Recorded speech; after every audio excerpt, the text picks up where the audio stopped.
एक टाइम था जब लोग एक दूसरे को घोस्ट नहीं करते थे।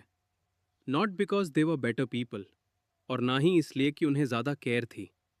बस उस वक्त गायब हो जाना एक चॉइस नहीं होता था।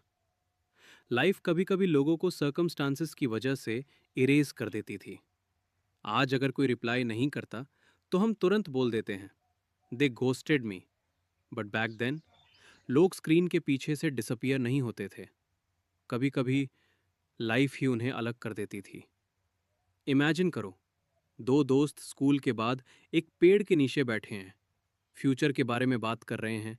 एक बोलता है, मैं टीचर बनूंगा। दूसरा बोलता है, मैं दुनिया ट्रैवल करूंगा।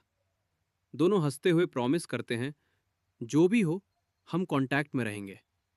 उस वक्त प्रॉमिसेस सिंपल लगते थे, क्योंकि किसी ने सोचा ही नहीं था कि लाइफ इतनी कॉम्प्लिकेटेड हो सकती है।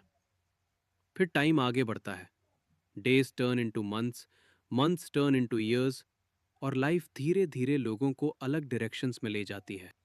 एक दोस्त दूसरे सिटी शिफ्ट हो जाता है, not because he wants to leave, but because उसके फादर का ट्रांसफर हो गया। उस टाइम स्मार्टफोन्स नहीं थे, नो इंस्टाग्राम, नो व्हाट्सएप, बस मेमोरीज थी, और कभी कभी लेटर्स। शुरू में लेटर्स रेगुलरली आते हैं, तुम कैसे हो, नया स्कूल कैसा है, ओल्ड डेज याद आते हैं। हर वर्ड धीरे धीरे लिखा जाता था, हर सेंटेंस में इमोशन होता था। लेकिन लाइफ रुकती नहीं। एग्जाम्स आते हैं, रिस्पॉन्सिबिलिटीज बढ़ जाती हैं, और धीरे धीरे लेटर्स कम होने लगते हैं। नॉट बिकॉज फ्रेंडशिप वीक हो गई, बट बिकॉज लाइफ हैवी हो गई। फिर एक दिन लेटर्स आना बंद हो जाते हैं, नॉट बिकॉज किसी ने इग्नोर करने का डिसीजन लिया, शायद किसी का एड्रेस खो गया, शायद कोई फिर से शिफ्ट हो गया, या शायद किसी को फैमिली सपोर्ट करने के लिए जल्दी काम शुरू करना पड़ा। और धीरे धीरे दो लोग जो एक दूसरे के बारे में सब जानते थे, स्ट्रेंजर्स बन जाते हैं। सालों बाद उनमें से कोई एक किसी जगह से गुजारता है, एक पार्क, एक रोड, या एक क्लासरूम, और अचानक एक पुरानी मेमोरी वापस आ जाती है, जैसे पास्ट का कोई घोस्ट। स्कैरी नहीं, बस क्वाइट। वो याद करता है हंसी, जोक्स, वो ड्रीम्स जो कभी साथ में देखे थे, और एक मोमेंट के लिए वो सोचता है, पता नहीं वो अब कहाँ होगा। आज के टाइम में अगर कोई 2 दिन रिप्लाई ना करे तो हम सोचते हैं शायद अब वो केयर नहीं करता। बट समटाइम्स साइलेंस रिजेक्शन नहीं होता। कभी कभी साइलेंस सिर्फ लाइफ होती है। बैक देन लोगों को क्लोजर नहीं मिलता था, कोई एक्सप्लेनेशन नहीं मिलता था, कोई फाइनल मैसेज नहीं आता था जिसमें लिखा हो, दिस इज गुड बाय।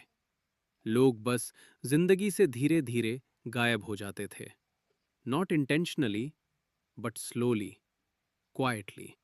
और शायद इसीलिए ओल्ड मेमोरीज इतनी पावरफुल लगती हैं, क्योंकि लाइफ की कुछ स्टोरीज कभी प्रॉपरली एंड नहीं होती, वो बस रुक जाती हैं।